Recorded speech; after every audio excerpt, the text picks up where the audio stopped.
አዲስ 1879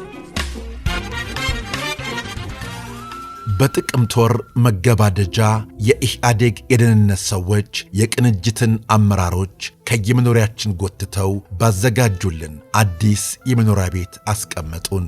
በእስር ቤት አሳሪዎቻችን እኛን በማሰር የተቀጣጠለው የነጻነት ንብልባል ይዳፈናል፣ ፈጥኖም ይጠፋል ብለው ተስፋ አድርገው ነበር።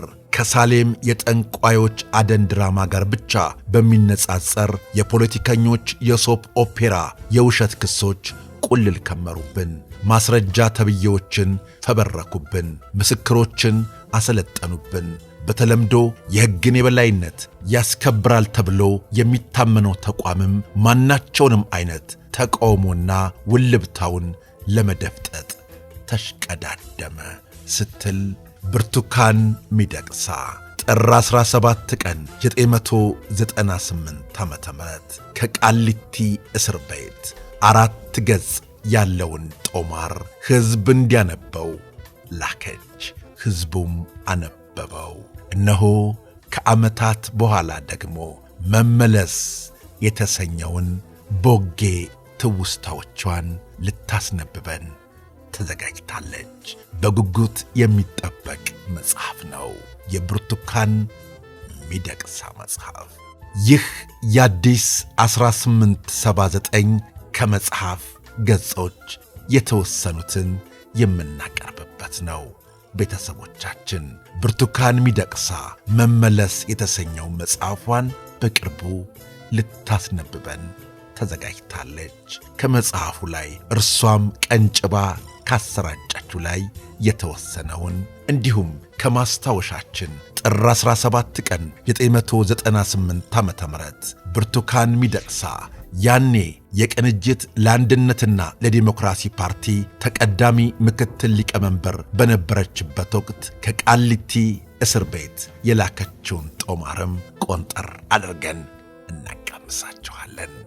ቤተሰቦቻችን ለቤቱ አዲስ ከሆናችሁ ሰብስክራይብ፣ ላይክና ሼር ማድረግን እንዳትዘነጉ።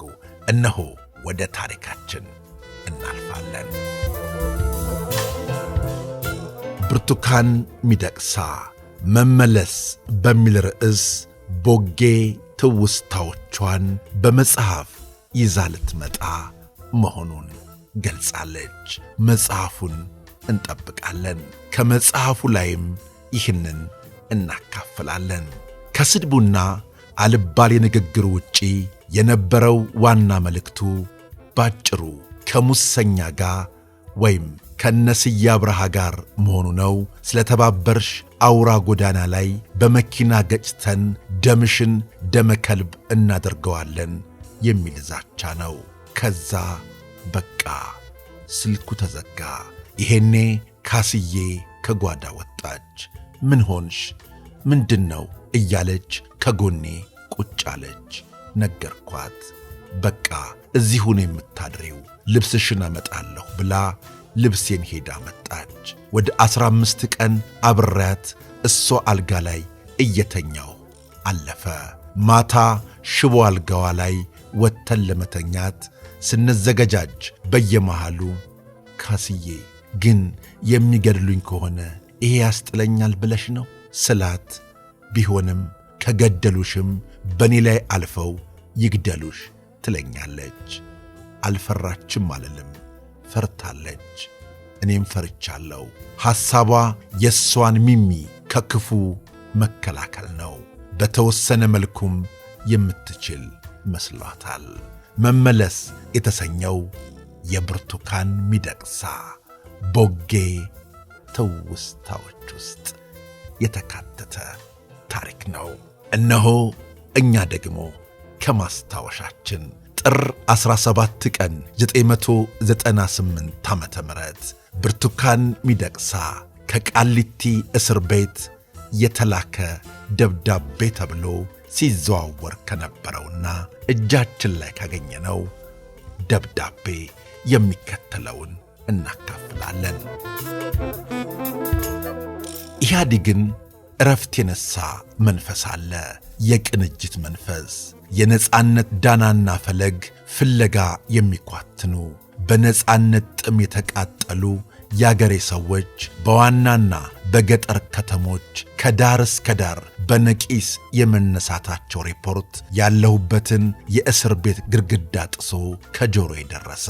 በትምህርት ቤቶችና በኮሌጆች ያሉ ታናናሽ ብላቴኖች በግልጽነትና በድፍረት በልበ ሙሉነትና በፍጹም ቁርጠኝነት ከዕድሜያቸው በሚልቅ አስገራሚ ብስለት ነጻነታችንን አሁን አሉ።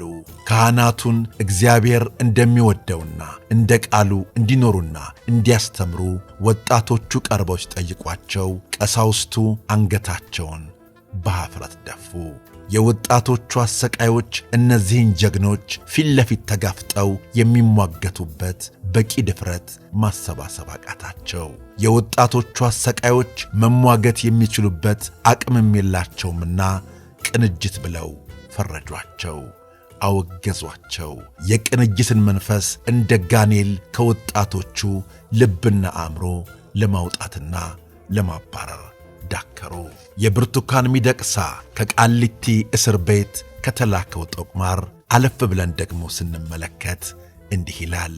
እርግጥ ነው ከብረት ዘንግ ኋላ በእስር ቤት መኖር ያማል፣ ያሰቃያል። ሕመሜን የሚያብሰው የአገሬን ሰዎች ትግል ሳልቀላቀል በልቤ ጆሮች ብቻ በማድመጤ ነው። ስቃዬን የሚያበረታው ከትግሉ አውድማ በስፍራ ቅርብ ሳለው ያለ ፈቃዴ ርቄ ሳልወድ በግድ በመንፈስ ወኪልነት ብቻ የትግሉ አካል በመሆኔ ነው። ይሁን እንጂ መከራዬ እዚያው ጋር ይቆማል።